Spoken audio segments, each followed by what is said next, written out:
Here's the top real estate formula used by the best investors out there in order to earn a ton of money. Hey guys, what's up? My name is David Brooke. I own a $200 million real estate team, and on the side I do a lot of development deals, flips, buy and holds, and rentals. And I want to walk you through this formula and how you can use it for yourself, either as a real estate agent or maybe you're a buyer in the market, in order to earn a lot of money in real estate. Now the first thing I want to do is go over the formula as a whole. It is ARV times EI minus repairs equals value. Now you may have seen this before, but I want to break it down for you in a way that makes a lot of sense, making the complex extremely simple so you can use it for yourself and your clients. First is ARV means after repair value. This could mean something like just putting some lipstick on it and maybe shining it up, doing a little bit of paint, replace some carpet, or it could be a full gut rehab on a property. But either way, you're making it better than it was. Now the next one is EI. This is entrepreneurial incentive. What is that? That's the value that someone wants for the work that they've done. No one really wants to walk into a property, put $100,000 into it, only to find that that property is simply just only worth $100,000 more. Maybe it would be okay if the homeowner wanted to do that, who was going to live there, an owner-occupant, but an investor probably wants to make some money on it. I'm going to walk you through how that can actually change up, and these are all variables in the scenario. Now the next one is repair costs. Repairs as to how much it would take in order to do this repair value. That's what the repairs are.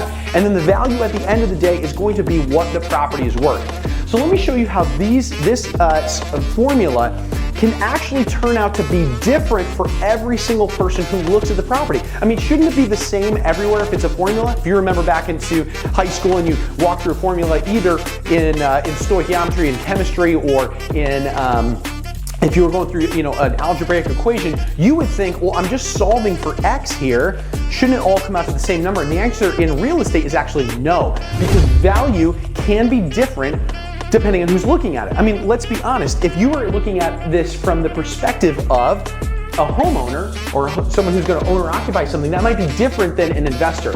Let me kind of break this down for you a little bit more. I'm a certified real estate appraiser, and when you get into real estate appraising, they teach you the different types of value. There could be going concern value or value in use. There could be an insurable value for a property. What's the replacement cost versus the reproduction cost? What's a market value? What's the liquidation value? There's all these different types of values out there. So when people look at a home and they say, well, what's the value of it? It depends who's buying the property and in what market are we talking about. So let me walk this through and how you can have different ARVs that are out there. The first one is, let's say, what's the after repair value for a home? Well, you want to think for yourself, is that going to be a repaired value as in terms from an owner-occupant's perspective, where they're looking at maybe the market value of something? Or is someone going to look to repair the value and going to make it in something from an investor's perspective? That could change it, and we want to find out what value that is. So right off the bat, we have to figure out what value we're working with. Let's just make up a pretend circumstance here, and we're looking at an owner-occupant that thinks, okay, I'm going to live there, and the property is going to be worth $500K on the back end. But the investor is not going to do the same amount of work to the property. They're maybe going to be doing a little bit different. Maybe the owner-occupant's going to put this huge kitchen island in on the property, where the investor is, you know what, we're just going to opt to keep a peninsula there. And so they have a different perspective of what value is, and maybe they're estimating it to only be worth $475 at the end of the day, depending on the amount of quality that they're putting in. Now that's going to impact, we're going to talk about how that plays into the repairs. Now, entrepreneurial incentive can also be calculated differently as well. This is another variable in the equation. Some, homeowner who might buy into a property might say, okay, well, it's going to be worth $500 at the end of the day. We're not sure what to pay for the property, but I don't really care about making a whole lot of money. Maybe like 5% or 10%. And so what they might say to themselves is, I'm okay either making nothing, right? Nothing on the work that I put in. If I buy it for $400 and put in $100 and it's worth $500, I'm okay with that, because I'm going to live there and it's from my own enjoyment.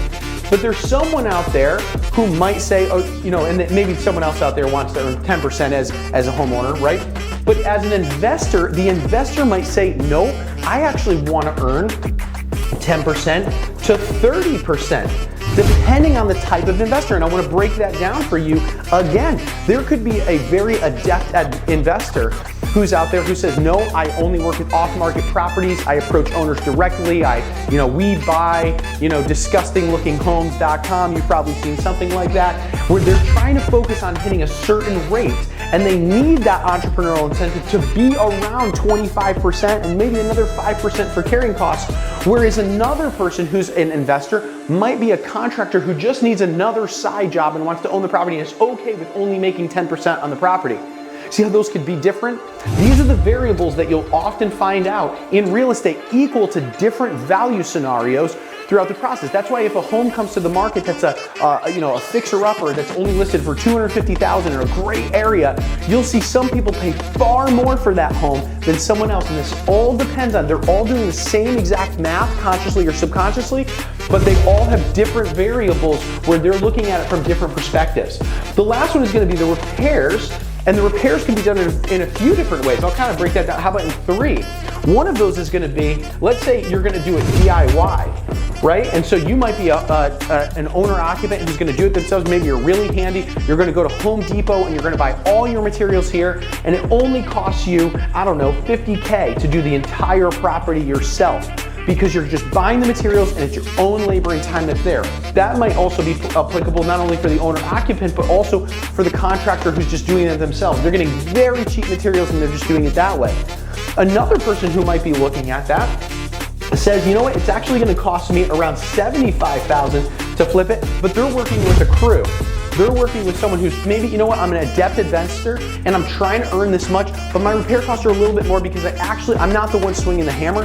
I'm somebody who's hiring out a crew, so I'm going to pay a little bit more in labor costs in order to do this project and in material costs, but I don't have to do the work myself. So my numbers in my math equation are going to be a little bit higher.